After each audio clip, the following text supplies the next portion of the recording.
عمران خان کو جب زندگی میں پہلی دفعہ OIC میں صدارت کا موقع ملا تو اس نے اپنی گورنمنٹ کی وزارت خارجہ کی تقریر سائٹ پہ رکھ کے تو کہا کہ میری زندگی کا خواب تھا کہ میں کبھی اس پلیٹ فارم پہ پہنچوں اور میں یہاں پہ اپنے مسلمان حکمرانوں سے پوچھوں کہ بھئی دنیا میں یہود و نصارہ حضور نبی کریم صلی اللہ علیہ وسلم کی شان میں گستاخی کرتے ہیں تو ہم لوگ کیوں نہیں اس کے لیے آواز اٹھاتے۔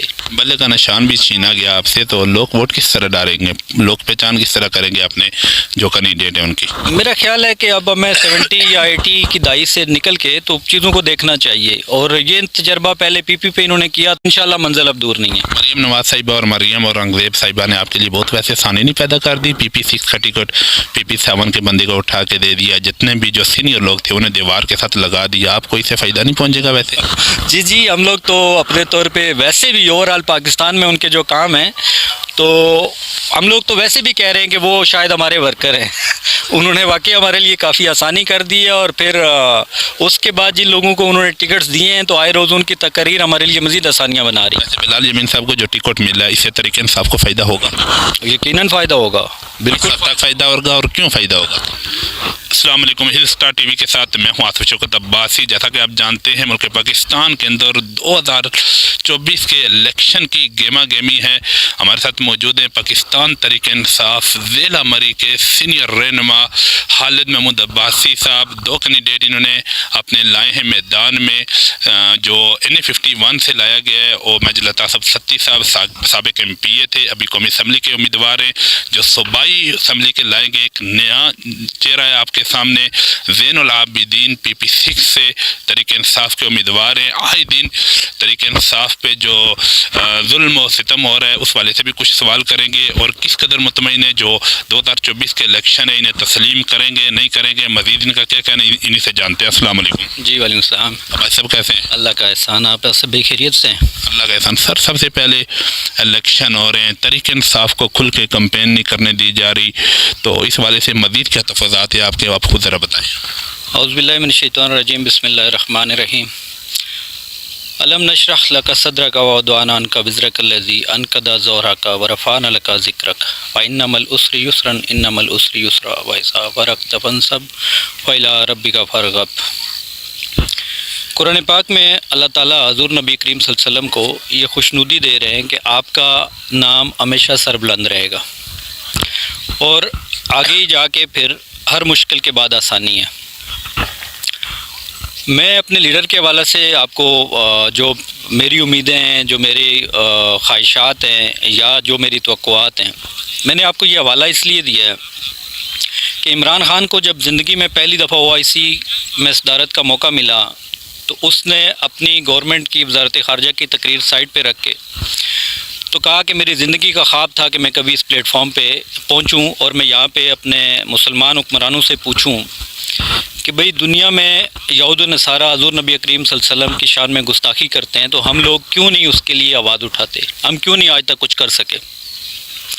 پھر اقوام متحدہ میں موقع ملتا ہے اور وہ بندہ 5.5 منٹ میں ریاست مدینہ، حضور نبی کریم صلی اللہ علیہ وسلم کی شان، ریاست مدینہ کے قوانین، وہاں کا جو ماحول، پھر اس کے بعد اچیومنٹ، تو 5.5 منٹ میں وہ اتنی مدلل قسم کی تقریر کرتا ہے اور اتنی مدلل طریقے سے حضور نبی کریم صلی اللہ علیہ وسلم کی شان بیان کرتا ہے، اور پھر یہود و نصارہ کے سامنے دنیا کے سب سے بڑے پلیٹ فارم پہ۔ تو جو شخص اس مشن پہ لگا ہو، اس کو اگر آپ یہ سمجھتے ہیں کہ جیل میں ڈال کے، پابندیاں لگا کے، کمپین نہ کرنے دے کے، گھر توڑ کے، بچوں کو اٹھا کے اس طرح آپ روک لیں گے، تو قرآن میں تو اللہ تعالیٰ بہت پہلے بتا چکا ہے آپ کو کہ بھئی یہ ذکر ہمیشہ سر بلند رہنا ہے، اور جو شخص یہ ذکر سر بلند کرنے کے لیے لگا ہو اس کو آپ کیسے گمنام کر سکتے ہیں۔ تو اس لیے میری تو توقعات، اور میں انشاءاللہ بالکل کلیئر ہوں اس پہ کہ یہ کبھی بھی کامیاب نہیں ہوں گے، یہ جو مرضی کر لیں۔ 9 مئی کو جو کچھ ہوا آپ کیا سمجھ رہے، وہ صحیح ہوا؟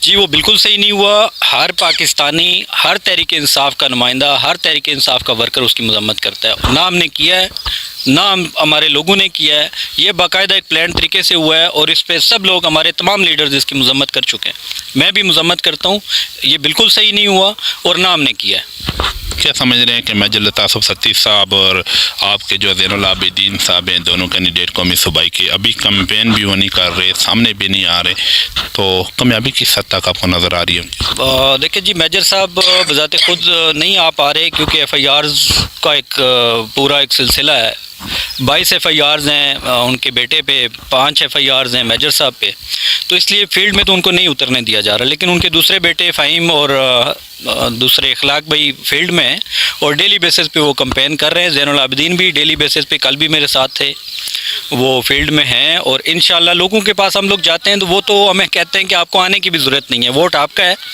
اور آپ بالکل تسلی رکھیں، اور جس طرح کی ہمارے سامنے پوزیشن ہے انشاءاللہ یہ مقابلہ یک طرفہ ہوگا۔ بلے کا نشان بھی چھینا گیا آپ سے، تو لوگ ووٹ کس طرح ڈالیں گے، لوگ پہچان کس طرح کریں گے اپنے جو کینڈیڈیٹ ہیں ان کی؟ میرا خیال ہے کہ اب ہمیں 70 یا 80 کی دہائی سے نکل کے تو چیزوں کو دیکھنا چاہیے، اور یہ تجربہ پہلے پی پی پہ انہوں نے کیا تھا، تلوار کے بجائے تیر پہ گئے تھے، تو کون سی کامیابی انہوں نے وہ کر لی ہے۔ آج دنیا بہت آگے جا چکی ہے، سوشل میڈیا جیسا ہتھیار ہے، اور ہر کسی کو نشان پہنچانا، ان کو سمجھانا، میرا نہیں خیال کہ اب یہ کوئی کام ہے۔ آپ دیکھ لیں بیگن کو جتنی عزت یہ نشان ملنے کے بعد ملی ہے کہ گلی میں بیگن ہی لٹکا ہوا ہے، مارکیٹ سے بیگن شارٹ ہوا ہے، تو یہی حال ہر چیز کا ہے، تو اس لیے نشان میرا نہیں خیال کہ کوئی اتنا میٹر کرتا ہے۔ یقیناً آج تک انہوں نے جتنا کچھ کیا ہے اس میں ایک یہ واحد ان کی یہ چال تھی جو کسی حد تک کامیاب ہوئی ہے، لیکن کسی حد تک کہہ لیں کوئی خاص کامیابی اس میں بھی نہیں ہوگی انشاءاللہ۔ بیگن ہو گیا، کیلا ہو گیا، یا اپنا لوکی کدو ہو گیا، یہ چیزیں یہ صرف نشان پی ٹی آئی کو ہی کیوں مل رہے اور کسی کو کیوں نہیں؟ سر جی یہ پلان منصوبہ ہے نا، ان کا خیال یہ ہے کہ یہ ہماری جو ہے نا ہمیں ڈیوائیڈ کر لیں گے، میرا نہیں خیال کہ یہ کہیں پہ بھی کامیاب ہوں گے۔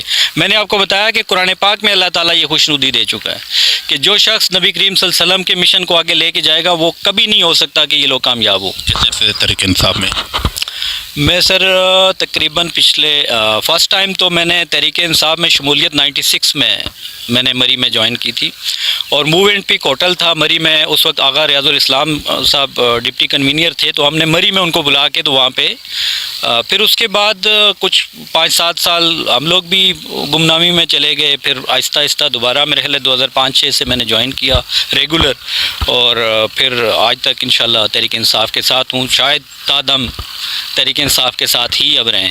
کپتان کے پرانے کھلاڑی ہیں آپ؟ جی کہہ سکتے ہیں انشاءاللہ۔ عمران خان کو لیڈر مانتے ہیں؟ مانتا ہوں، نہ صرف لیڈر مانتا ہوں عمران خان کو پاکستان کے حد تک بلکہ دنیا کا لیڈر مانتا ہوں، مسلم دنیا کا لیڈر۔ عمران خان کو ہی لیڈر ماننے کی وجہ کوئی 1-2 وجہ بتا دیں۔ سر جی سب سے پہلے تو ریاست مدینہ کا جو کانسیپٹ اس شخص نے دیا ہے نا، وہ ہمیں ہمارے علماء بھی نہیں سمجھا سکے۔ کلمہ طیبہ کا جو ترجمہ جو مفہوم اس شخص نے ہمیں دیا ہے، اور یہ بتایا ہے کہ بت صرف وہی نہیں ہے کہ جن کو کفار پوچھ رہے ہیں، یہ لوگ یہ بھی بت ہیں، طاقت کا بت ہے، دولت کا بت ہے، خواہشات کا بت ہے، ڈر کا بت ہے، تو یہ سارے بت پاش کرنے کے لیے اس نے کلمہ طیبہ کا جو ورد بتایا، تو میرا خیال ہے کہ اس سے بہتر مفہوم شاید ہی کسی نے دیا ہو۔ سمجھ رہے کچھ کام تحریک انصاف کے دور میں بھی غلط نہیں ہوئے، ایک جو آسیہ ملونہ کو چھوڑا گیا، دوسرا فرانس کے سفیر کو اس وقت جو وہاں سے بدر نہیں کیا جاتا تھا، ملک بدر نہیں کیا جاتا یہاں سے، دوسرا اس کے علاوہ سر تحریک لبیک پہ بھی تشدد ہوا آپ کے دور میں۔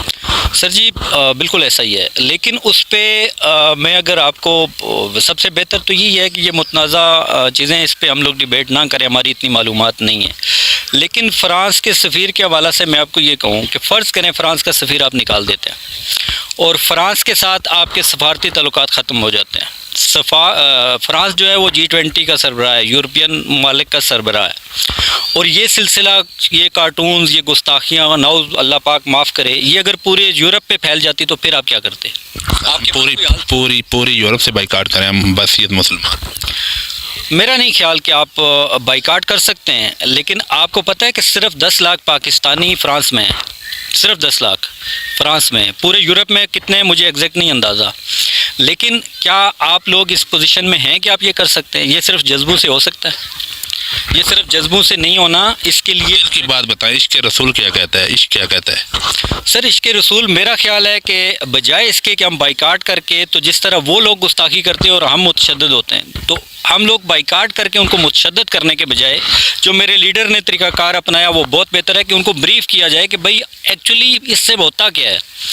دیکھیں ہم لوگ اگر فرض کریں کہ ان کو بتا ہی نہیں پاتے کہ بھئی یہ معاملہ کیا ہے. حضور نبی کریم صلی اللہ علیہ وسلم کی شان بے شک ساری دنیا کو پتہ ہے، لیکن ان کا جو مقام ہمارے دلوں میں ہے، ہمیں یہ کفار کو بتانا پڑے گا.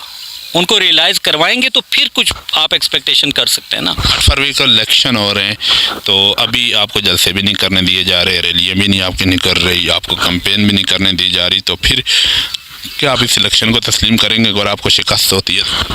دیکھیے شکست تو انشاءاللہ نہیں ہوگی، اور میں آپ کو قرآن سے حوالہ دے چکا ہوں. اور رہا مسئلہ تسلیم کرنے کا، تو یہ پھر پارٹی پالیسی دیکھیں گے کہ کہاں تک ہم لوگ یہ لوگ کہاں تک جا سکتے ہیں. اور ابھی تک تو میں نے آپ کو بتایا کہ ان کو کہیں پہ بھی کوئی کامیابی نہیں ملی، اور انشاءاللہ الیکشن میں بھی نہیں ملے گی. لیکن کیا سمجھ رہے ہیں الیکشن ہے، سلیکشن ہو رہا ہے؟ بظاہر یہ ایک آواز چلائی جا رہی ہے کہ یہ سلیکشن ہے، اور سلیکشن ہے بھی، لیکن ضروری نہیں ہے کہ جو آپ تدبیریں چلائیں وہی تدبیر چل جائے. میرا خیال ہے سب سے بہتر تدبیر میرے اللہ کی ہے، اور وہی توقعات ہیں ہماری، اور انشاءاللہ بہتر ہوگا انشاءاللہ. آپ نے جو چاہنے والے ہیں آپ کے ووٹر سپورٹر ساتھ کے انہیں کیا پیغام دیں گے آخر میں؟ سر میں ان کو یہی کہوں گا کہ آپ اپنے مشن پہ ڈٹے رہیں، اور بالکل مایوس ہونے کی ضرورت نہیں ہے. مسائل آتے ہیں، اور قرآن میں آپ کو بڑا واضح کہا گیا ہے کہ ہر تکلیف کے بعد آسانی ہے. تو اس لیے اب صبح ہونے والی ہے، اندھیری رات چھٹ چکی ہے، اب چند دنوں کی بات ہے، انشاءاللہ منزل اب دور نہیں ہے. مریم نواز صاحبہ اور مریم اورنگزیب صاحبہ نے آپ کے لیے بہت ویسے آسانی نہیں پیدا کر دی. PP6 کا ٹکٹ PP7 کے بندے کو اٹھا کے دے دیا، جتنے بھی جو سینئر لوگ تھے انہیں دیوار کے ساتھ لگا دیا. آپ کو اس سے فائدہ نہیں پہنچے گا ویسے؟ جی ہم لوگ تو اپنے طور پہ ویسے بھی اوور آل پاکستان میں ان کے جو کام ہیں، تو ہم لوگ تو ویسے بھی کہہ رہے ہیں کہ وہ شاید ہمارے ورکر ہیں.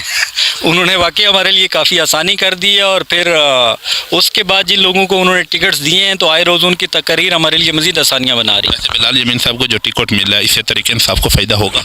یقیناً فائدہ ہوگا، بالکل کب تک فائدہ ہوگا اور کیوں فائدہ ہوگا؟ فائدہ تو خیر کیوں ہوگا یہ تو آپ مجھ سے زیادہ بہتر جانتے ہیں. ٹکٹ کی بانٹ ٹھیک نہیں ہوئی نون لیگ کے حوالے سے، اور تقسیم ہو گیا نون لیگ کا؟ بالکل تقسیم ہو گیا، اور میرا خیال ہے کہ جو جینون ووٹر تھا وہ شاید ہم سے زیادہ ہماری کمپین کر رہا ہے. جی، اور وہ بھی کچھ مذہبی جماعتوں کی طرف چلے گئے، کچھ PTI کو بھی سپورٹ کر رہے ہیں، مختلف لوگ جو نمائندے ہیں ان کو سب کا جو ہے سپورٹ کر رہے ہیں. بہت زیادہ ڈیوائیڈ ہوئے ہیں. اس میں سفیان عباسی صاحب کو بالکل ان کی طرف سے موقع مل رہا ہے، ناصر صاحب کو جا رہی ہے، تحریک لبیک جو ہے وہ بہت زیادہ ان کا ووٹ توڑ رہی ہے. PTI کا ووٹر جو ہے نا وہ کمیٹڈ ووٹر ہے، وہ اس پہ کوئی زیادہ فرق نہیں پڑ رہا. لیکن نون لیگ کا ووٹ جو ہے وہ آپ یوں کہہ لیں جس طرح ہم لوگ دیکھ رہے ہیں کہ شاید 70% ڈیوائیڈ ہو چکا ہے. 70%. آج کے ہمارے مہمان تھے خالد محمود عباسی صاحب، تحریک انصاف کے سینئر رہنما 96 سے پارٹی کے ساتھ چل رہے ہیں، کپتان کے پرانے کھلاڑی ہے. دیکھتے ہیں کہ جو 8 فروری کو الیکشن ہو رہے ہیں اس کو یہ تسلیم کرتے ہیں نہیں، یہ کوٹ کے کس کروٹ بیٹھے گا. سر بہت شکریہ ٹائم دینے کا. اگلے ایک نئے پروگرام تک اپنے میزبان آصف شوکت عباسی کو اجازت دیں. اللہ نگہبان.